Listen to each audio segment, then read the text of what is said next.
Hi, I'm Dr. Pino, and I'm going to talk a little bit about the mini gastric bypass.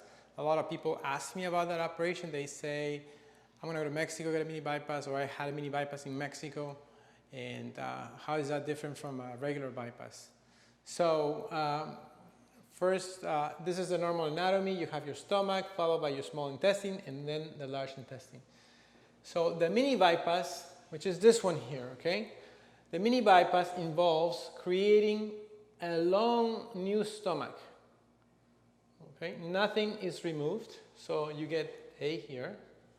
And then we go to the small bowel and we count between 150 and 200 centimeters.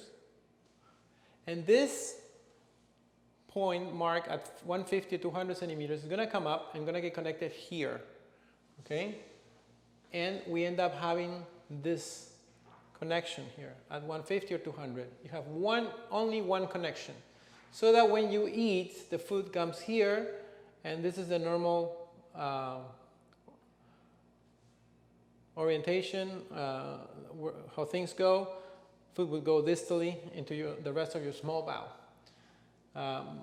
and bile comes this way. Okay. Now, what is a traditional bypass? In a traditional bypass, we go through an extra step. We cut here, and this bowel comes down and gets connected here.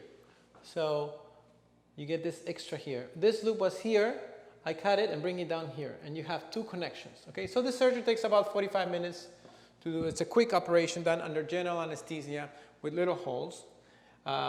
It's an excellent operation. I think it's a very good operation. It's not officially approved in the US, but many surgeons do it in different states, and it has good results. I think it's going to be a year or two before officially it gets approved, and it's very popular in Mexico. So what is the same, what is different? So if you compare a mini bypass with the traditional bypass, the weight loss is about the same, okay? In terms of complications, people with a bypass, a mini bypass, can develop an ulcer at this connection because the bile that is coming from the first part of the bowel hits this area, and the chance of having an ulcer is between 4 to 8%.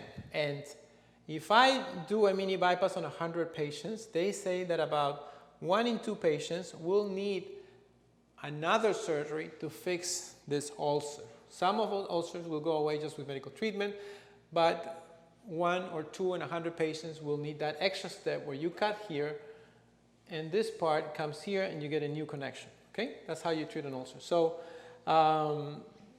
another thing is that there's a slight increased chance of malnutrition with the mini bypass needing reoperation compared to the gastric bypass. The vitamin supplementation is about the same.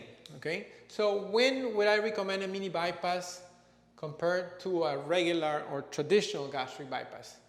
So I usually think it's a good idea for a mini bypass in somebody who's really heavy, okay? BMI 50 or higher. Why? Because when you do a traditional bypass, you have to bring the bowel, which is usually sitting here near your belly button, and you have to bring it up, okay? At the bottom part of your chest, top part of your abdomen. And also you have to take into consideration that the stomach is localized posteriorly in your body. So it's basically, the bowel has to travel this diagonal line to be connected to the stomach there, okay? And because the stomach in the bypass is short, there can be tension in this connection. If your BMI is 50 or less, not a problem. But in people who have BMI 52, 55, 60, it can become a problem. So in that case, a mini bypass works better. Why? Because the stomach is longer.